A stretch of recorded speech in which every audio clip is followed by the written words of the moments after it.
Hi everyone. Today we are solving the stars pattern problem by using the Python program. Here I am going to be consider this is the pattern to be printed with the Python program. So this is the stars pattern I am considering. I will analyze this problem at the beginning and then finally I write the code and I execute the code on online compiler and give the complete details for you. I am considering the stars. Here we observe that the stars are arranged in the 5 rows. This is the first row, second row, third row, fourth row, and fifth row. We observe that in first row there is one star, in second row there are two stars, in third row three stars, and so on. It is possible we are going to be considered number of rows like that. But we observe this pattern, we can also observe that the stars are not only arranged in a row major order, the stars are arranged in a rows and columns pattern that is like a grid or that is like a table. Suppose that means the stars are arranged in a like the rows and columns pattern. Suppose we are going to be consider this is the table or the grid. So this is only that is this first star is in the first row, first column, and these stars in the second row, first column, and second row, second column. These stars in third row, first column, third row, second column, and third row, third column. So, to implement this pattern for rows, we need a one counting variable. Let it may be I. I indicates the rows value, and to shift the stars or to print the stars in column wise, we need one more counting variable j. J represent the columns. So we need the two variables.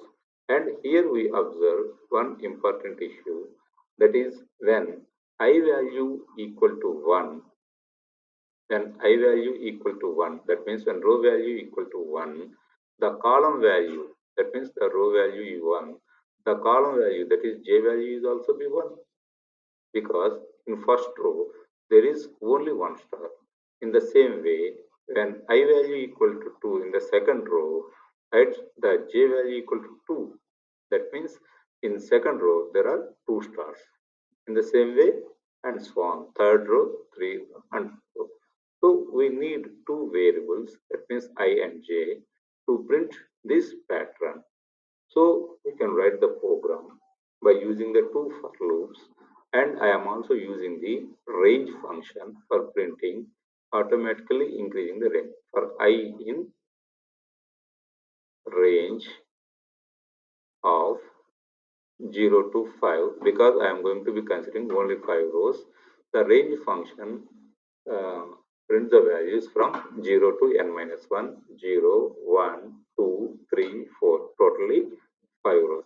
In the same way, for j in range 0 comma I plus 1, because I value equal to 1, the j value to be also be 1. Now I print. So inner for loop, that means the second for loop is nested in the first for loop. Now I print star, and I will also give some gap, and equal to some gap I am going to given this one.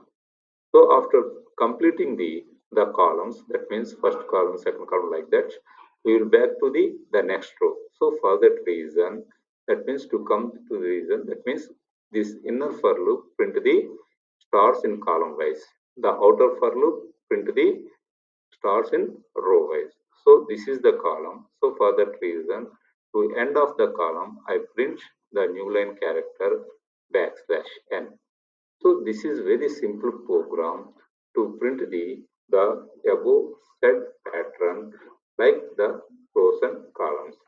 I will show to you on the online compiler. Please look into this one, right? I will write the program, right?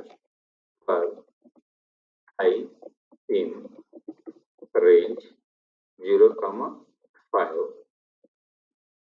colon. This is indentation for rows for j in range 0 comma I plus 1. Suppose I am going to write 0 comma 0, nothing to be printed. So this one. Right? This is also indentation.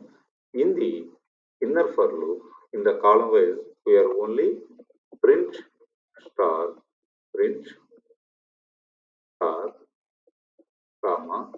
To arrange the gap between the star and star, I am going to be use the end function to be printed. So the columns, all the columns are printed. Hence, I back to the end of the column. I write new line character print backslash backslash n. Okay, the program is over. Please now observe that I run this program. Okay, you can observe this output. Once again, I am explaining that one. The outer for loop indicates the rows of the pattern. The inner for loop indicates the columns of the pattern. I hope you can understand. Thank you.